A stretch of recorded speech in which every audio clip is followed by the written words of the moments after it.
for the last week, I guess, or to find out what hints I might give about the final exam. Let me speak about the final exam to start. I finished composing it this morning. It will be one long essay. It's a take-home exam. It will be due on the 22nd, which is the normal examination day for the course. It presents an issue and asks you to write an essay on it, and it has some suggestive questions that might help you in composing the essay, but they are completely optional, as is the question of how much you may feel that you should make reference to either the lectures or the textbook. This is a course on how to think about world history, not a course on whether or not you read The Earth and Its Peoples or attended or viewed the lectures. You may wish that it was the latter, but it is the former. So I won't say anything about the content of it, except that I've put down 2,500 words as the length that I'm looking for, which is about 8 pages, something like that. In other words, it's a fairly substantial essay.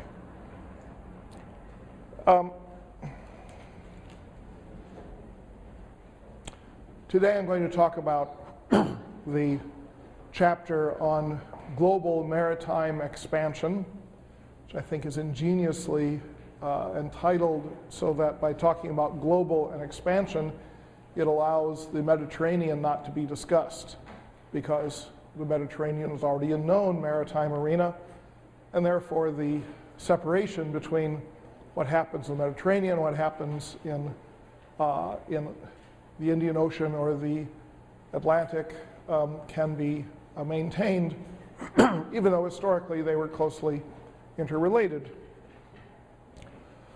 I am going to talk on Thursday about what I would have said in the second semester if I had continued teaching the course, because I will not be teaching it next semester. I'm going on leave, and I will resume the course in the fall under current plans for any of you who are still around or interested in seeing what happens next. So I want to talk about some of the themes that I had in mind to pursue. By getting up to 1500, we have gone through 95% of the timeline of human history that the course undertakes. Let's say from roughly 8000 BC to 1500, that is the first half of the course. The second half is the remaining 500 years.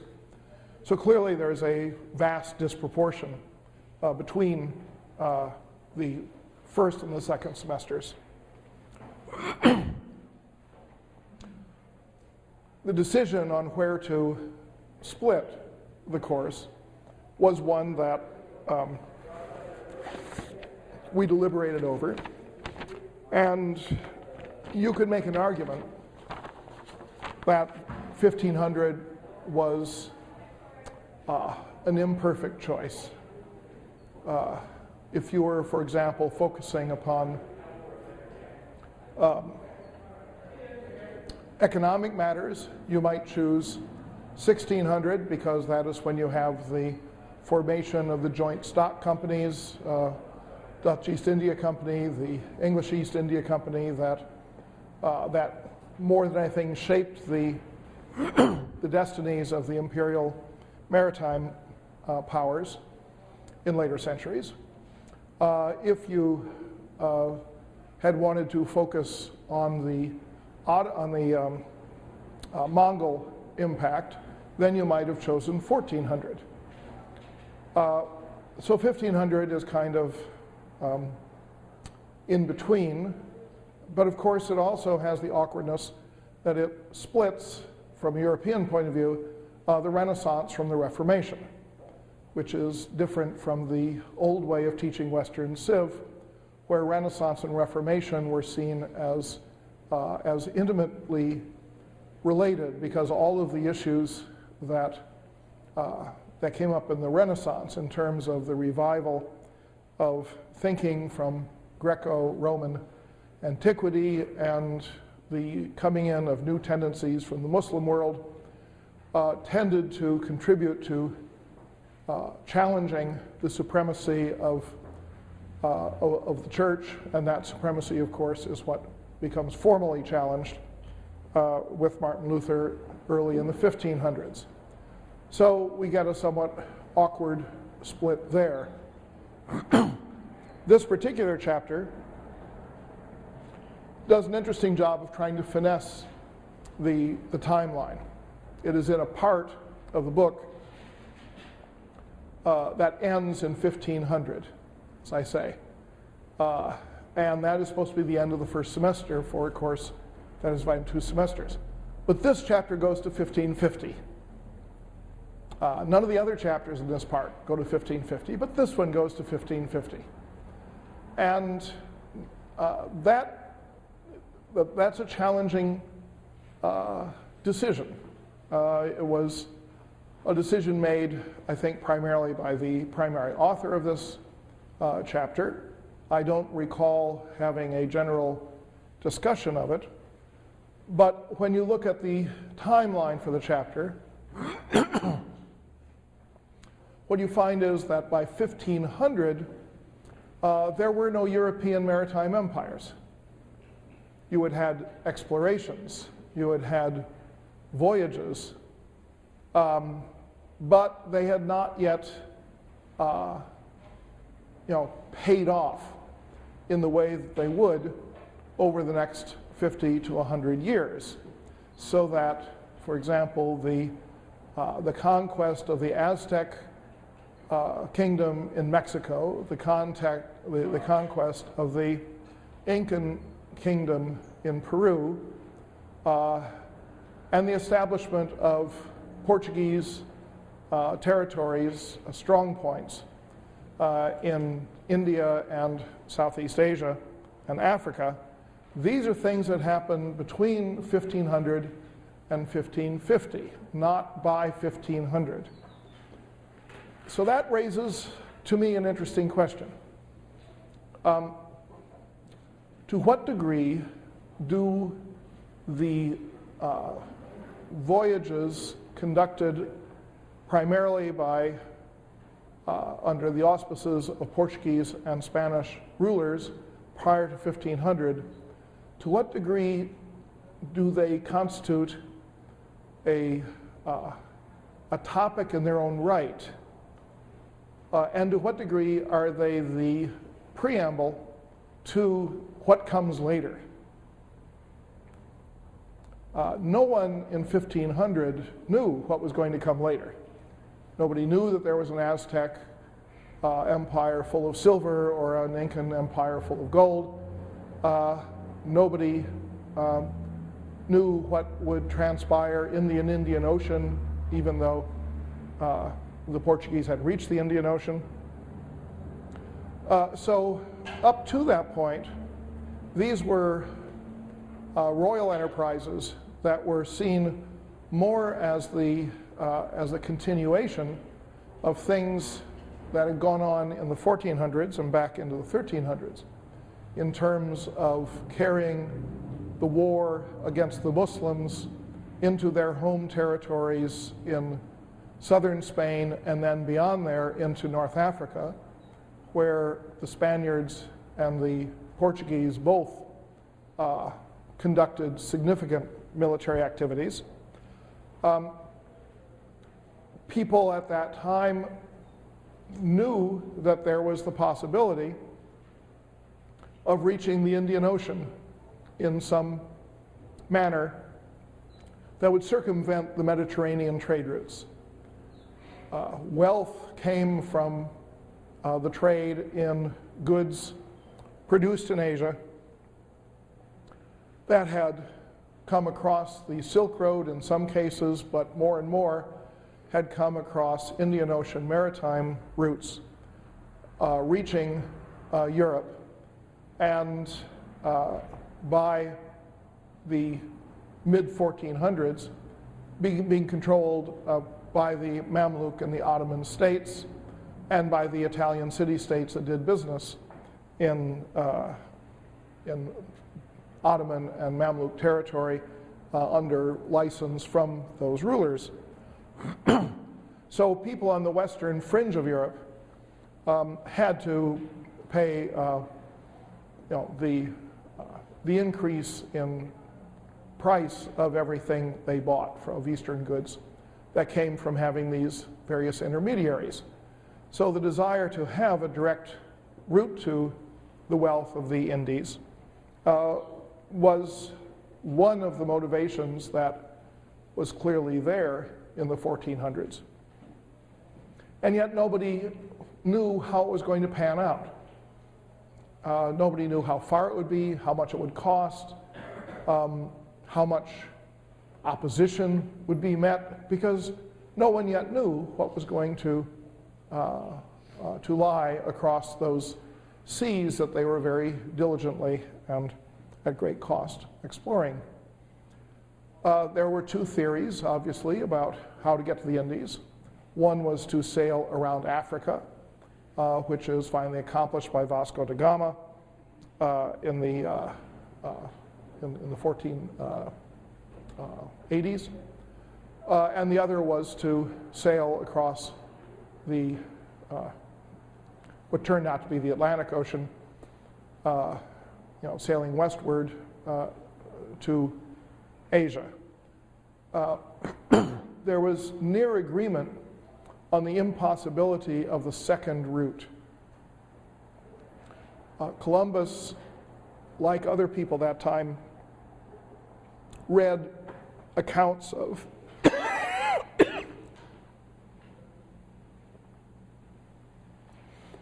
of travels in Asia that had been undertaken during the Mongol period, and more theoretical works about the size and distances of the world. And he concluded that the distance from the western shores of Europe to the New World, or rather to Asia, was about 800 leagues. The prevailing view was that it was 2,500 leagues. What's a league? It's a unit of distance. It's about from here to here. I frankly don't remember what a league is. Anyone know how big a league is? 23 fathoms. 23 fathoms? Well, half a league onward. It can't be much farther than a mile. It must be less. Person can walk in an hour, not the Google phone. Person can walk in an hour? The distance a person can walk in an hour. Uh-huh. So 7 league boots allow you to take one step that will cover 7 hours of travel. That's very nice. Okay, 2,500 leagues was the common estimate, and it was based on the issue of how wide was Asia. If you felt that Asia was comparatively covered a comparatively limited expanse of longitude, then you assumed there was water from the eastern shores of Asia over to the western shores of Europe. If, as Columbus did, you read those travel accounts and you came to the conclusion that Asia was much, much bigger than everyone else thought, then you decided that you could get there by sailing west. Columbus's opponents were correct. Columbus was wrong. The Portuguese and other rulers who turned him down and said, we're not going to fund an expedition to sail off and never be seen again, they were they were smart. But by the time Columbus presented his project to Queen Isabella, the Portuguese had found the way around Africa. And now there was a possibility that the Portuguese were going to uniquely reap the advantages, because despite the fact that the Spaniards had made some early cruises down the Atlantic coast, they had been mostly closed out by the Portuguese. And the Portuguese and the Spaniards were competing in Morocco to see who would have more influence. Yeah. Now, is there something like they didn't have an appropriate fleet for such travel that prevented them from taking the same route as the Portuguese, or is it they had a monopoly on port cities, or what was the thing that prevented the Spaniards from just copying of their map? Well, they certainly had a fleet that would permit it, because they reached the Canary Islands. And the Canary Islands, the Portuguese tried to take the Canary Islands from the Spaniards, and they failed. So the Spaniards certainly could do deep water over the horizon sailing. My guess is, from what I understand of it, that the Portuguese had the accumulated reports of a long series of ship captains, which the Spaniards did not have. And what those reports would mean were things like, what are the landmarks on shore to look for? What are the wind directions as you move into different bands of latitude going south?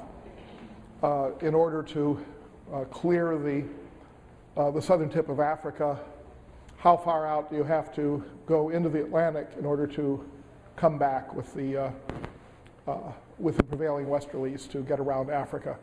I think that it was a question of a proprietary body of knowledge that the Spaniards didn't have and the Portuguese did.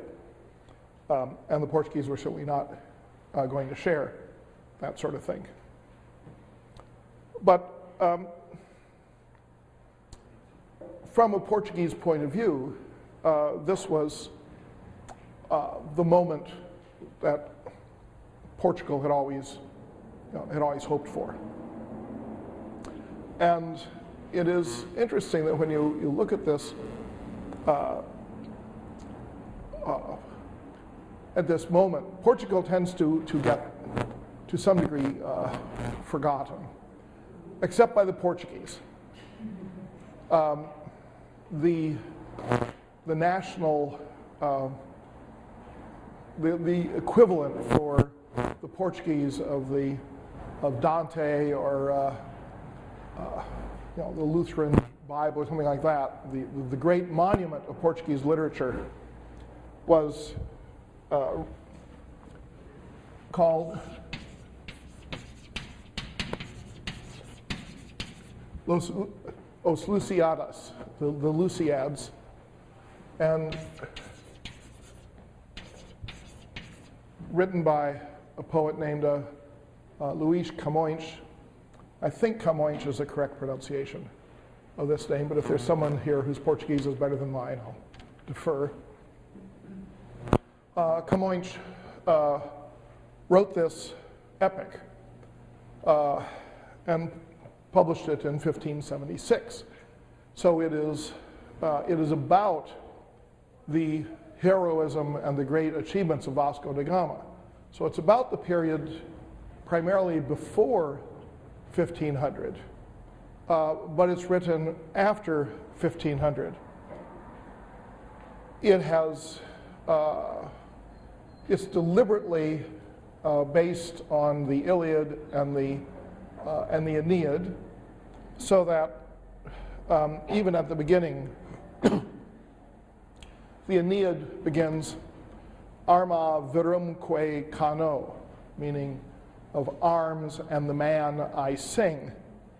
And the Os Lusíadas begins arms and the heroes.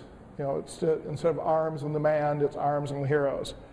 Arms and the heroes, who from Lisbon's shore, through seas where sail was never spread before, beyond where Ceylon lifts her spicy breast and waves her woods above the watery waste, with prowess more than human force their way to the fair kingdoms of the rising day. What wars they waged, what seas, what dangers passed, what glorious empire crowned their toils at last. Venturous I sing, on soaring pinions borne, and all my country's wars the song adorn. What kings, what heroes of my native land thundered on Asia's or on Afric's strand. Illustrious shades who leveled in the dust the idol temples and the shrines of lust, and where erewhile foul demons were revered, to holy faith unnumbered altars reared. This, it goes on for 20 more cantos of it, but it is a,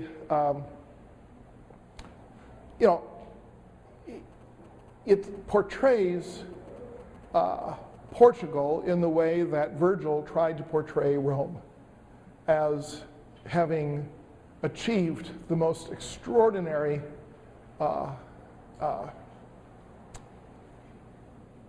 empire through its own resources. It was a great poem that was received with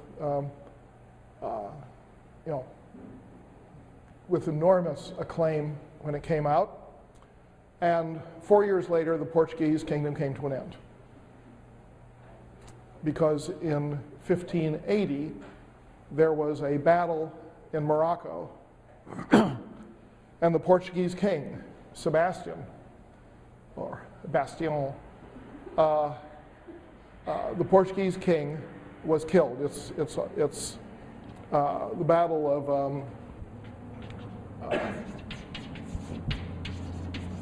I'll give the Arabic of it. El-Qasr al-Kabir, the Battle of the Big Fortress.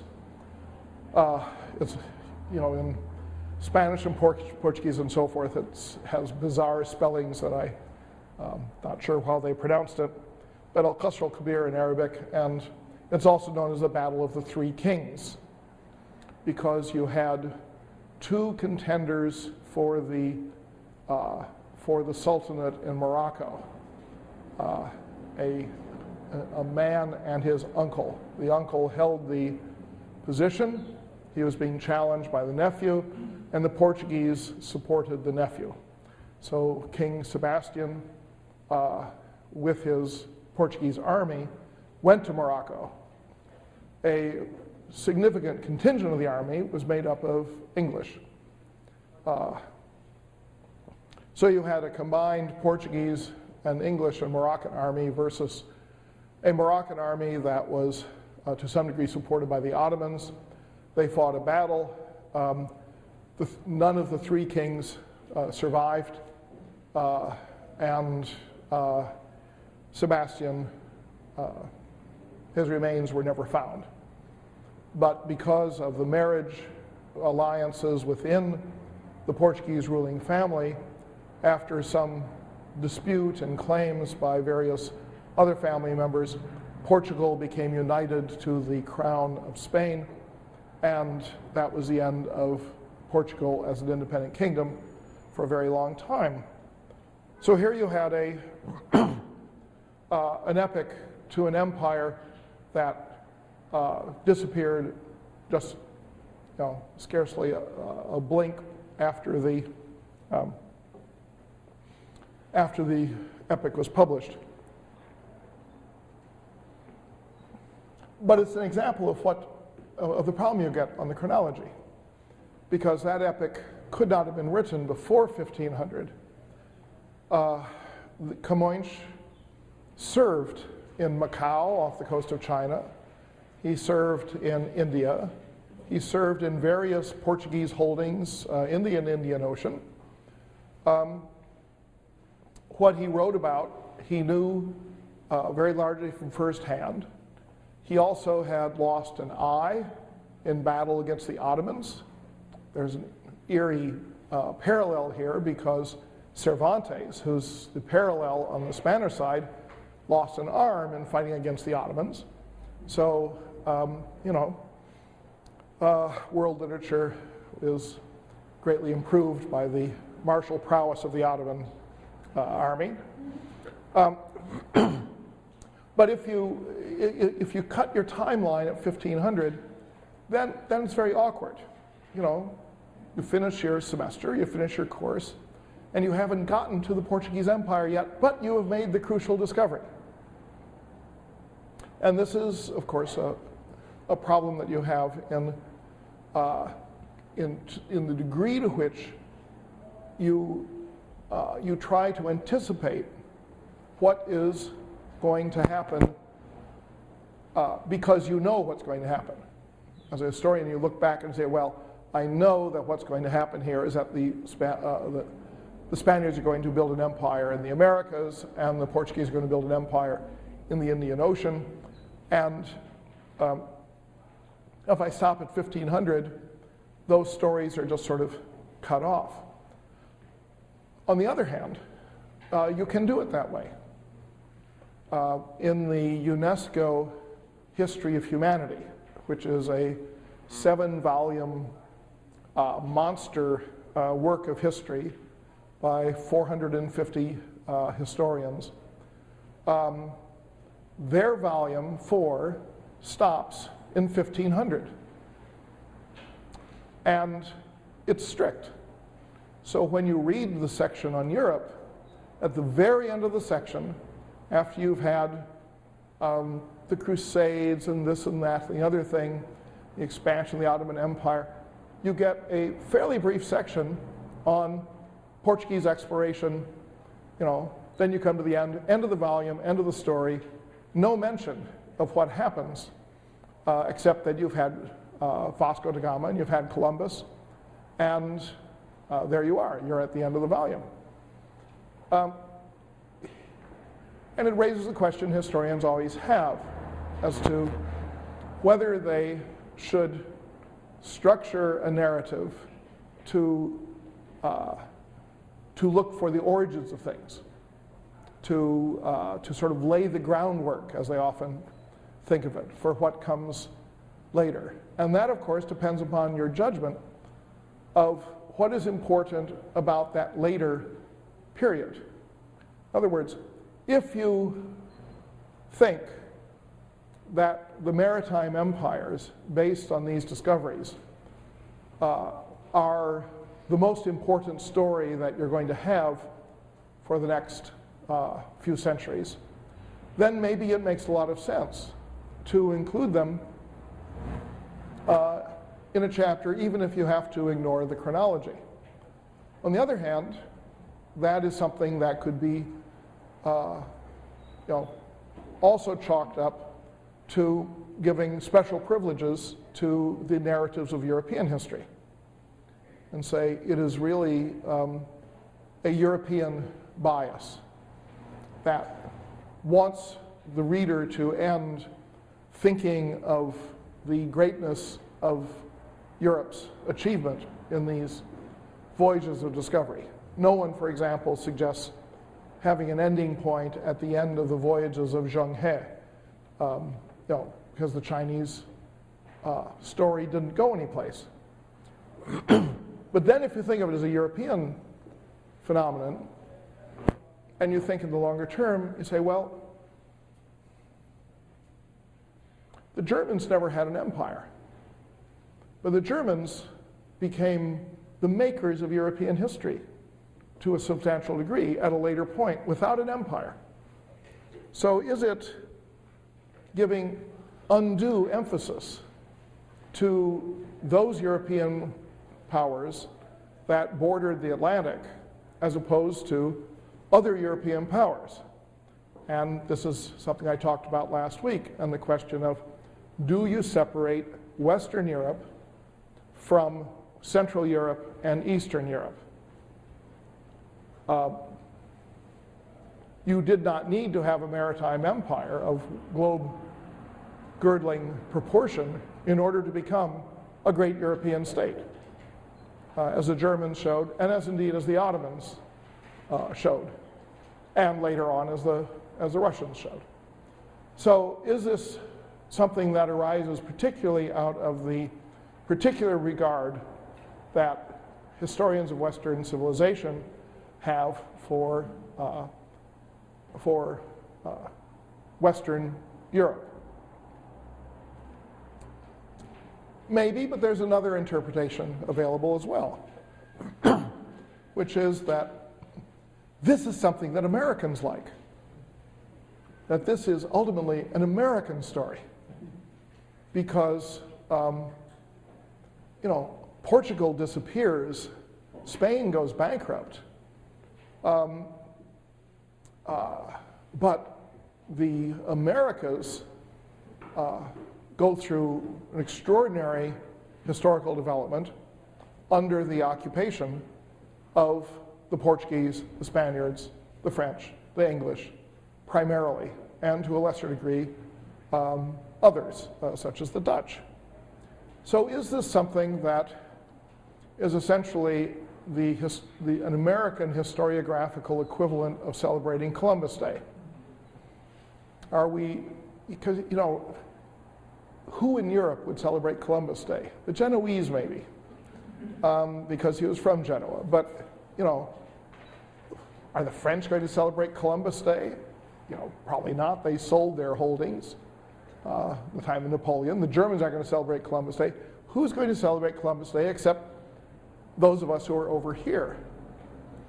And so that gets to this question of, is world history of the sort that is embodied in the textbooks that we have, not in the journal articles or in the detailed studies of comparative history or history of plagues or frontier comparison, something like that, but in the textbook world history? Is this a way in which this notion of world history is fundamentally skewed toward the United States? Is this an American enterprise? At the very beginning of the course, in the first lecture, I talked about the evolution of world history as a topic in schools and how it gradually has moved up like a flood, seeping through the floorboards and gradually pushing elite historians up onto the roof, where finally they have to surrender and say, all right, we'll teach world history. But is this really a distinctly American thing? And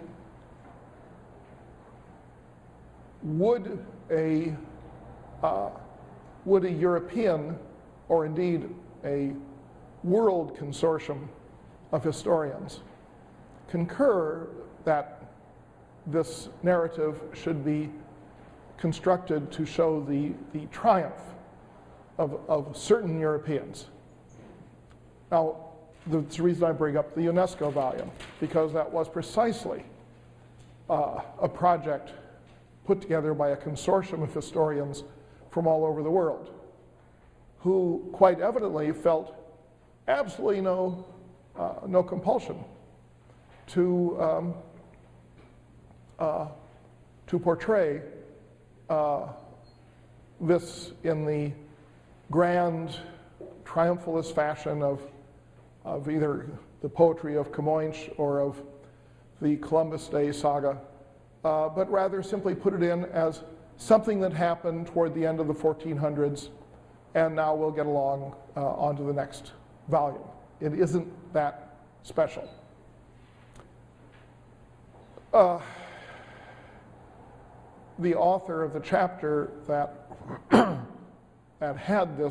that ended at 1500 in the UNESCO volume was not a Portuguese.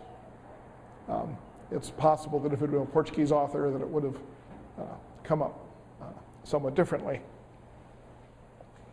Which, just parenthetically, touches upon an issue I think is worth mentioning, and that is, if you put together history through a consortium of people from different backgrounds, how many different backgrounds do you have to have?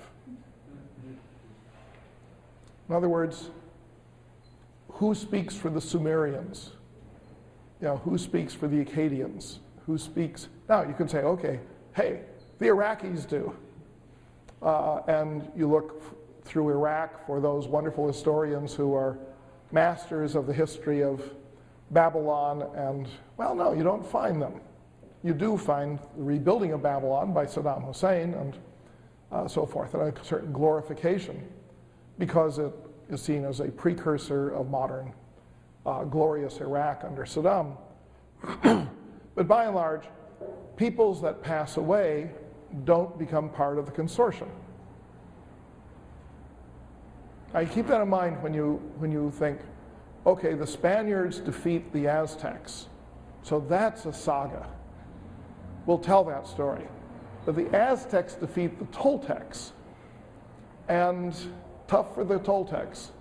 Who really cares whom the Aztecs beat? Because the only thing ultimately that's important is that they get beat by the Europeans. You know, civilizations come, civilizations go, and we end up focusing on those that have living descendants who can talk to the issue of their own glory. Now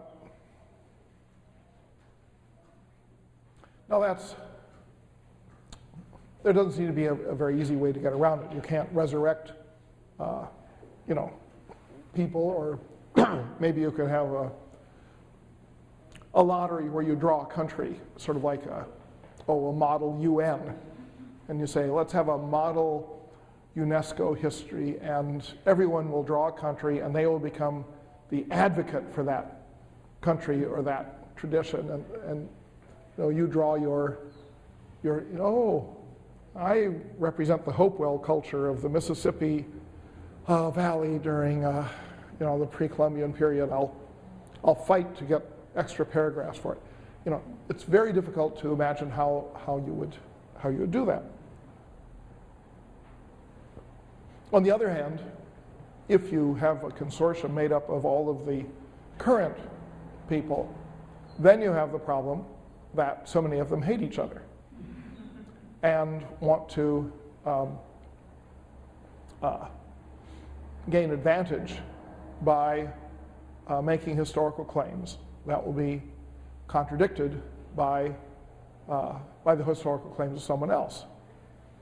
The degree to which petty conflicts of this sort can really disturb history and the writing of history is, I think, exemplified, and this is not immediate to this chapter, exemplified by the history of the Persian Gulf.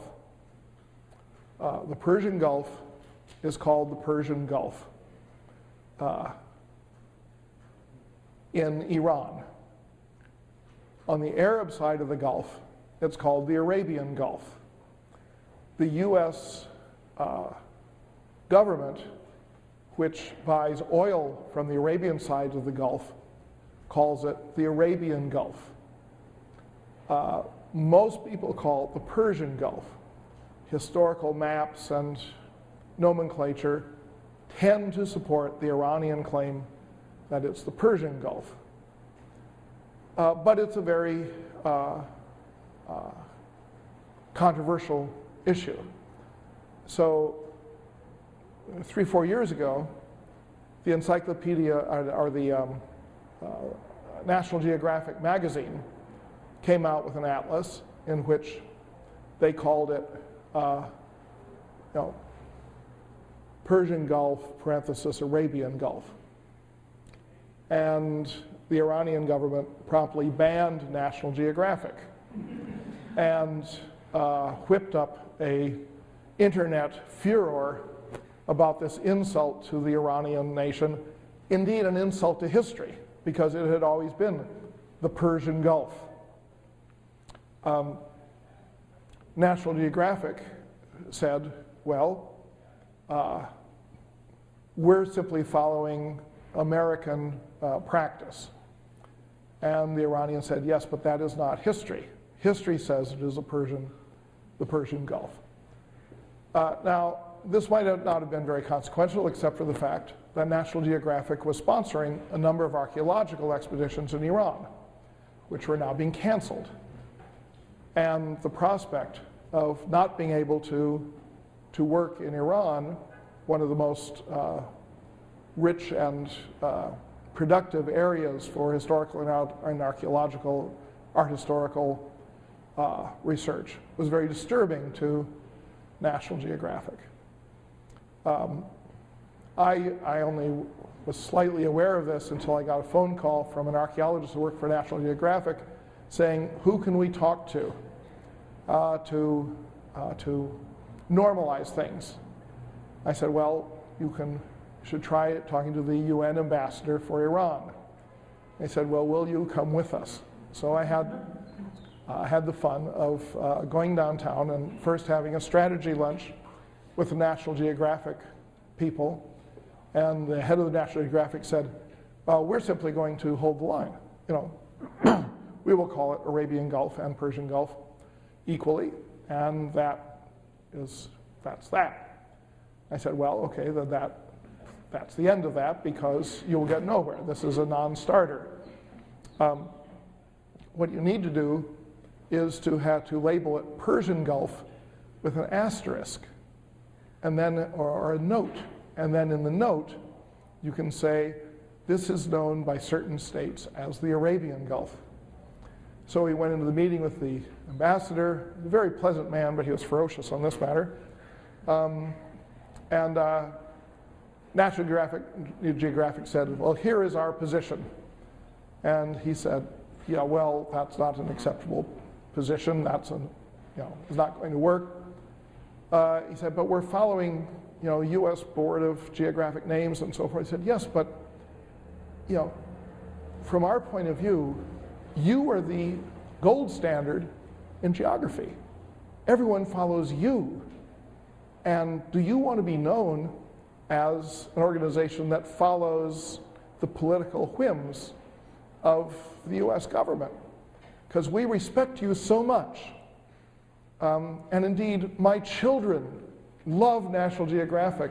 It is heartbreaking that the Iranian children will not get to see National Geographic because you are kowtowing to these sheikhs in the Gulf who have blackmailed the U.S. government into using Arabian Gulf. So then the National Geographic guy said, well, what about a footnote? And the ambassador perked up and said, yeah, that's a possibility. And then the debate got into the question of, would it have to be on the same page? Could it be a footnote to somewhere unlocatable in the atlas, so that the note would be there, but nobody would ever find it? And by the time we left, there was a agreement in principle that a footnote would take care of the problem, and ultimately the issue was resolved. But this question of whose history is it becomes extremely vexed as soon as you get into the notion that history should, if it's going to be global or world or something like that it should somehow reflect the interests of parties.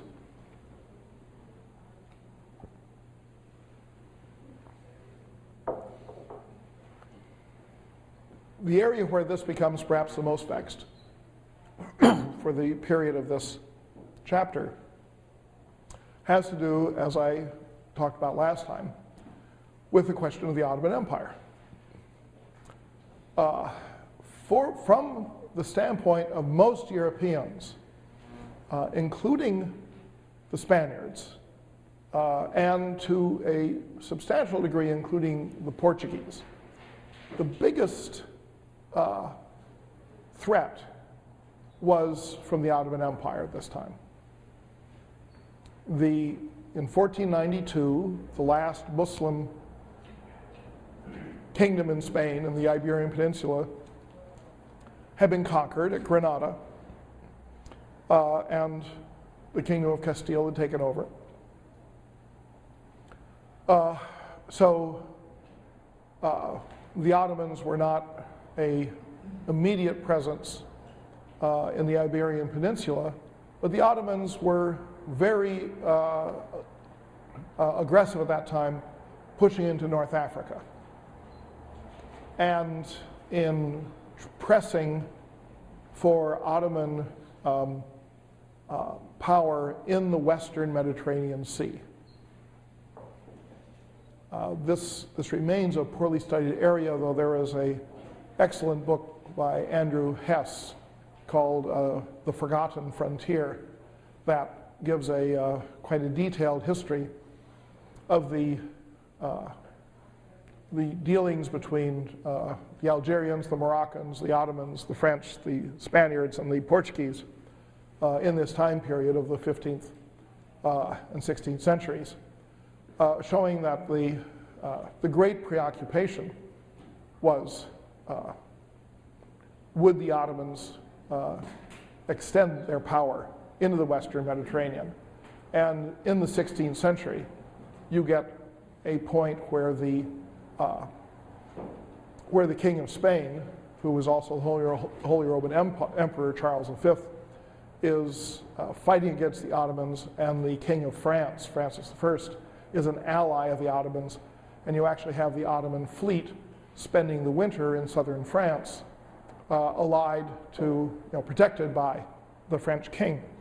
You might think, why would a Christian king, particularly one who has the title the most Christian king, be protecting the Ottoman fleet?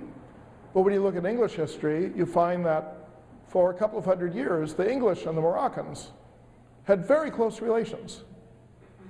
They had essentially an alliance, and you had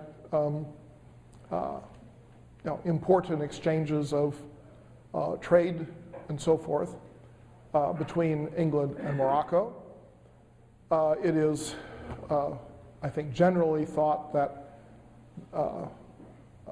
or not generally thought, it is suspected that Othello, the Moor of Venice, gives sort of a nod to the Moroccan relationship in Shakespeare's work. You also had, as I've already mentioned, a close relationship between certain Moroccan political interests and the Portuguese. Portugal, at that time, was receiving most of its, or much of its wheat supply from Morocco, because Portugal does not have a large agricultural enterprise for growing staple grains. So the image of a Christian, a Christian world versus a Muslim world, which grew out of the Crusades and which continues to be enshrined in history books, really did not reflect the reality. You had a much more complex set of relationships in which religion was often not the most important consideration. So the Ottomans played a crucial role. Recently, there has been a book published by Giancarlo Casale, professor at Minnesota, that is on the Ottoman strategy in the Indian Ocean and what the Ottomans did vis-a-vis the Portuguese. And it's quite extraordinary, because historians up until Casale's work have assumed that the Ottomans ignored the Indian Ocean or had a very minor concern. What Casale argues is that the Ottomans were just as concerned about trade and military power in the Indian Ocean as the Portuguese were, and that the investment of the Ottomans in naval resources was equivalent to the investment of the Portuguese in naval resources. and that in fact the Ottomans were a worthy adversary to the Portuguese, and indeed for a long time until the Ottoman interior politics shifted away from that strategy. The Ottomans were more than holding their own in the Indian Ocean area. So if in future editions of The Earth and Its Peoples, or perhaps other world history textbooks, people start to take into account the work of Casale, then they're going to have a very hard time talking about the Portuguese without talking about the Ottomans. So you can say, well, global maritime expansion, Indian Ocean subsection deals with Portugal. Now in the future, you're going to have to say it deals with Portugal and the Ottoman Empire. And if you do that, then you have to talk about the Ottoman Empire and the Mediterranean. And then you're revising the entire chapter, because you can't separate the maritime efforts of the Ottomans in the Indian Ocean from the maritime efforts of the Ottomans in the Mediterranean. There is a technological side to this that tends to get lost because we look traditionally at what happens in the Atlantic as being separate from what happens in the Mediterranean. There's one of the best books on military technology,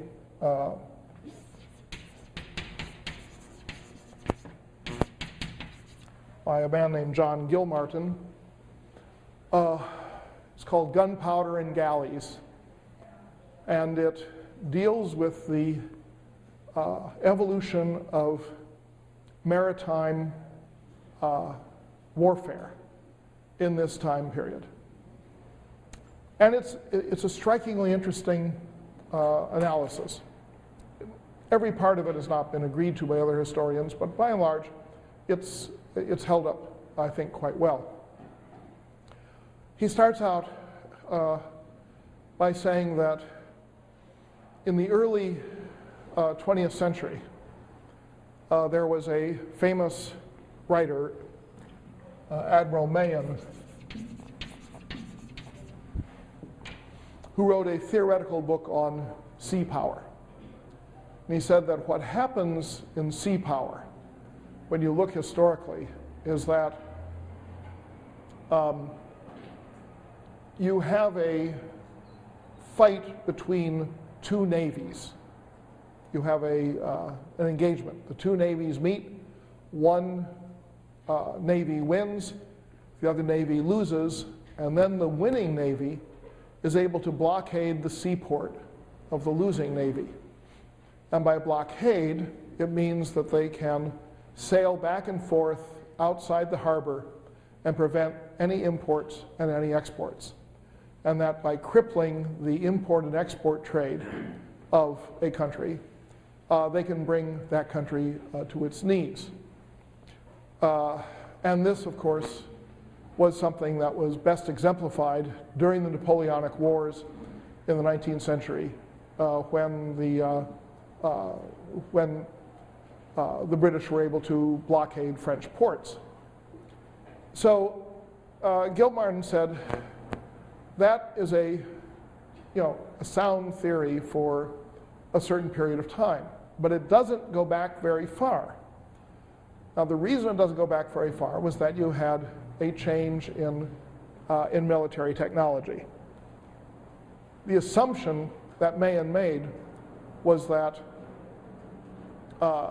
you would have a fleet engagement, one fleet against another that would be followed up by a blockade.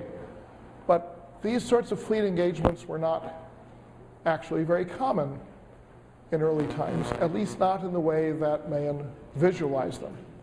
Instead, what you had were galleys. And galley warfare, that is to say rowed warships, was a particular feature of the Mediterranean, but not exclusively of the Mediterranean. In other words, the Vikings used rowed warships as well. But it was the Mediterranean going back to Greek and Roman times, where you had long banks of rowers propelling the warship through the sea. And Gilmartin said, how did warfare take place with a galley? He said that the really limiting factor in galley warfare was fresh water. Here you had a narrow, sleek war vessel that you might put under sail if you were in peaceful conditions. But when you got into a battle, everyone put their oars in the water and you maneuvered with the oars, which means you had a large number of people doing the rowing. The people doing the rowing are exerting a lot of energy and they have to drink a lot of water.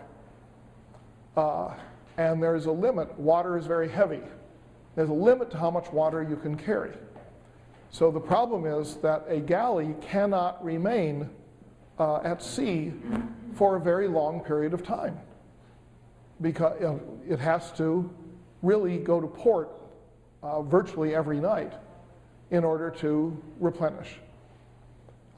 So that the idea of a blockade where you would have a vessel that would sail back and forth in front of a harbor, you couldn't do it with a galley.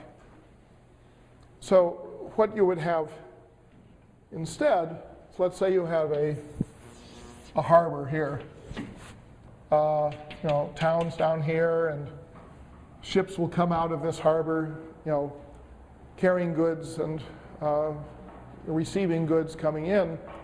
So what you want to do, if you're the enemy, is build a fortress, capture some land and build a fortress at the mouth of the harbor, and then have your galleys pull up on the shore close enough to the entrance of the harbor so that if they see a ship approaching, either to leave or to enter, they can, get in the boat, and start rowing after it and attack the vessel. So this put a great deal of emphasis upon strong points on the shore. In the Mayan vision, a strong point on the shore it's not necessary. You have, your ships are at sea and they can sail back and forth because the number of men in a modern European sailing vessel, say modern in the 18th century terms, the number of men on board wasn't all that great, and the size of the ship was great enough to carry plenty of fresh water. So you could stay at sea for weeks on end. But in the earlier time, back the period when this chapter is set, you had these strong points on shore. Now, the reason this worked was that cannon were developed. And cannon, in particular, were set in these fortresses so that you would land your galleys here on the beach and just pull the rowboats up on the beach. And if anyone came and tried to attack your galleys, you would have cannon in the fortress that would shoot at them from a distance and keep them off.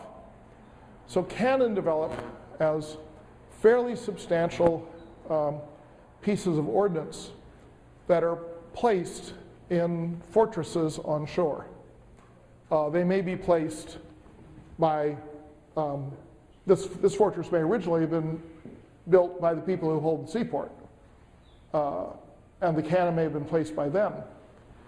But the main thing is that you have heavy cannon that are guarding the port or in strong points that, if they are captured by the enemy, can be used to close the shipping in the port. So cannon become a very important development. But cannon that are put in a fortress on shore are very heavy. They're big. They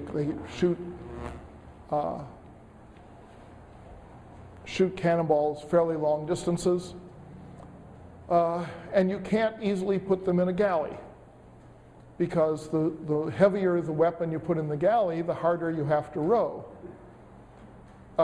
And in order to fight at sea in a galley, the typical way you did it was that you're rowing along and your captain tries to maneuver so that you are heading toward an enemy vessel in such a way that you're going to hit it broadside.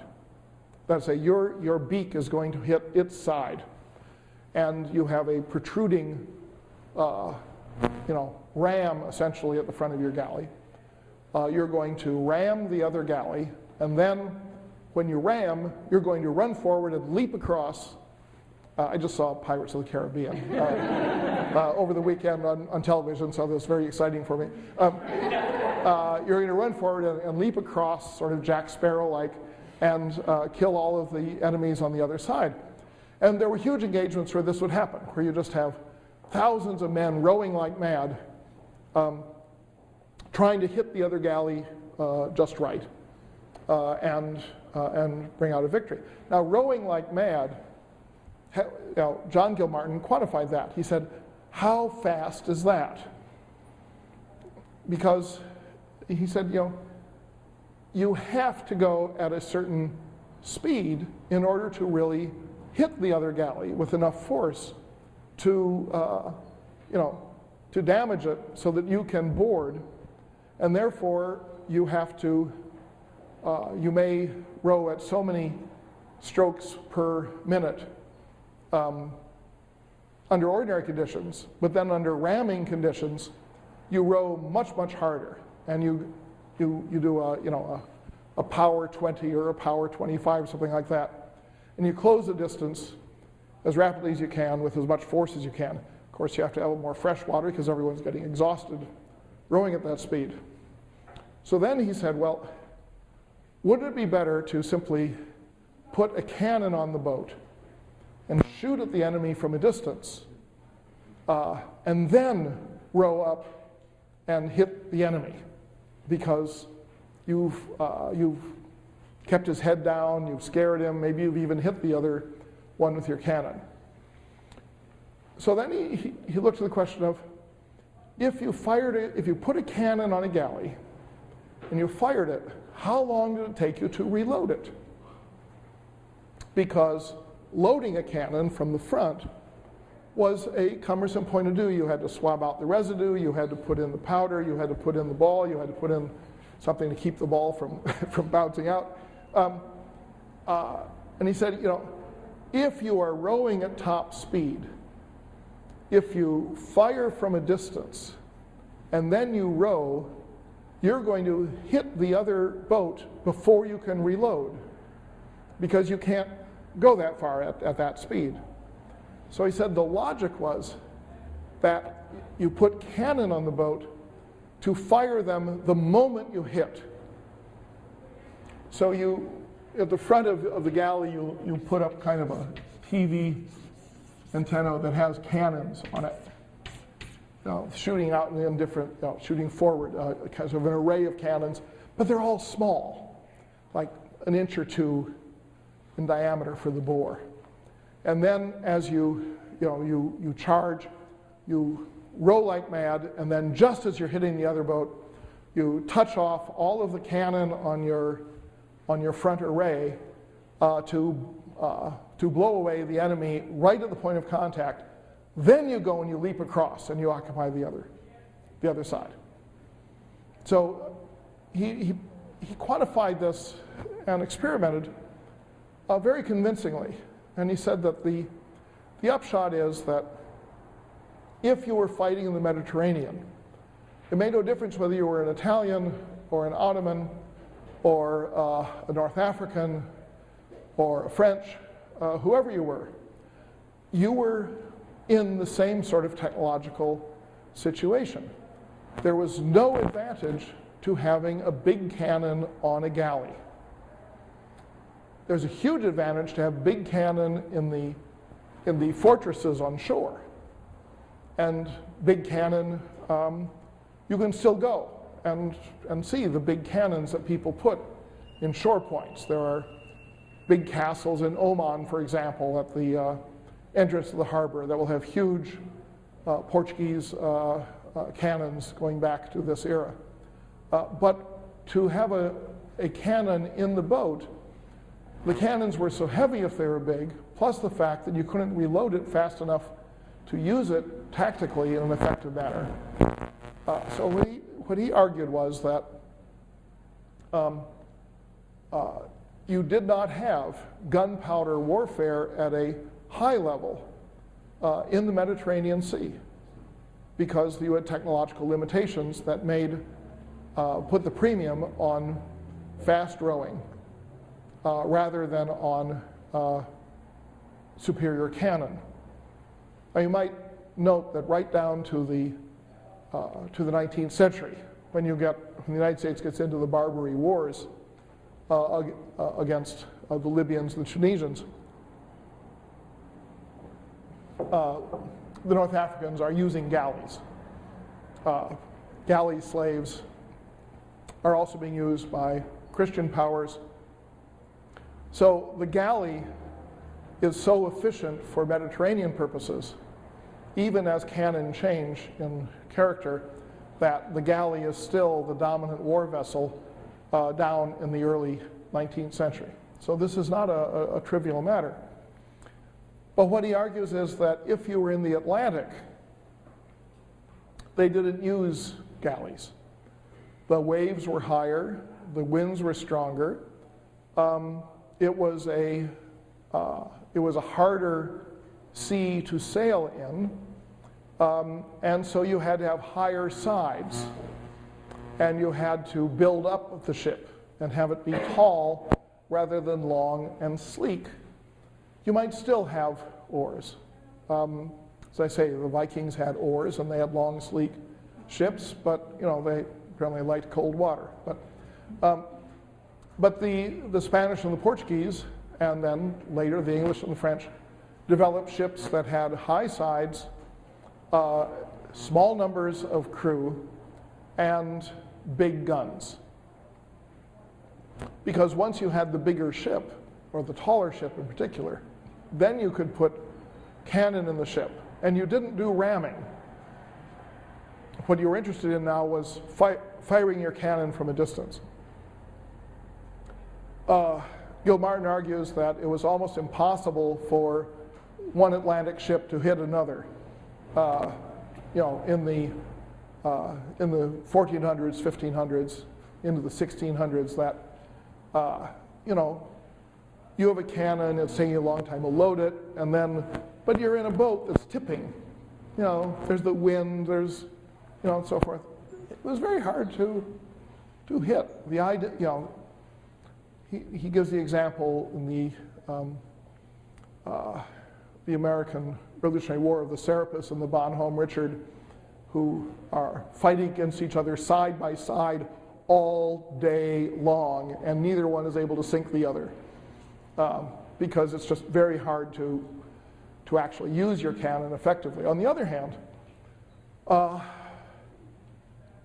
it's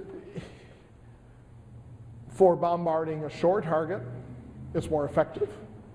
The galleys, after all, have to land here on the shore and move into town on foot, whereas with one of these Atlantic vessels, you can bombard a city from offshore, and it doesn't make any difference whether you hit the building you're aiming at or whether you hit a different building. As long as there are enough buildings, you're going to hit something, and that will achieve your game. So Gilmartin argued that even though the vision that Admiral Mahon had of a blockade regime following a fleet engagement was not historically valid, nevertheless, there was over time a steadily increasing value to the heavy guns of the vessels that were being built on the western shores of the European continent, and that the Spanish and the Portuguese and the French and the English did ultimately come up with a more effective fighting vessel. But it was a slow process.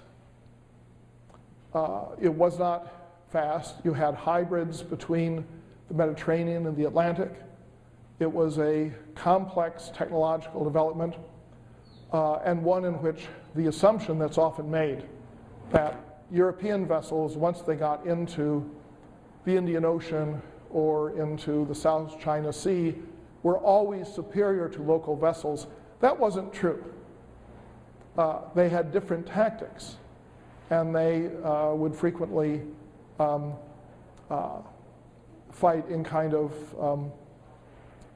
sort of mongrel fashion. Neither side fighting in its according to its preferred tactic. But the European vessels were not automatically superior, and also the notion that the European vessels were European as opposed to being Atlantic, because some of the most powerful European nations, particularly France and the Italians, were still using galleys in the Mediterranean. So if you're going to talk about global maritime expansion, which is the topic of this chapter, it seems to me that it's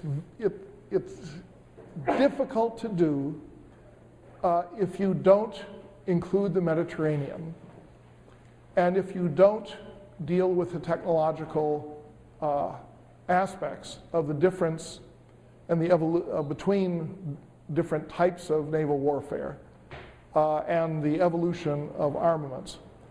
And it's difficult to do without involving yourself in the politics of the Ottoman Empire and in the politics of Christians versus Muslims in this time.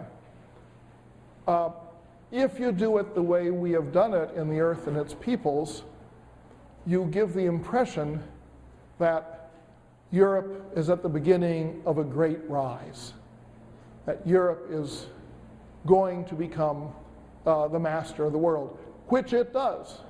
Now, I'm not quarreling with that. But the question is whether historically there is a stronger rationale behind the idea that you give a more or less multifaceted account of seaborne politics and warfare at that time, including galley warfare and Mediterranean politics, as well as those things in the Indian Ocean and the Atlantic. You have more of a rationale for that than you have for simply talking about the great conquests of the Europeans in Mexico and Peru and the establishment of the Portuguese Empire, where you seem to have more of an objective of laying the groundwork for a later European hegemony than actually reflecting the complexity of the politics and of the economic relations of that time. So once again, I'm finding fault with the authors of The Earth and Its Peoples. Probably I should have picked a different textbook to use, one that would work better. But that is all I have to say about this chapter, and then on Thursday I'm going to talk about the rest of the course and where things might go and where they should go.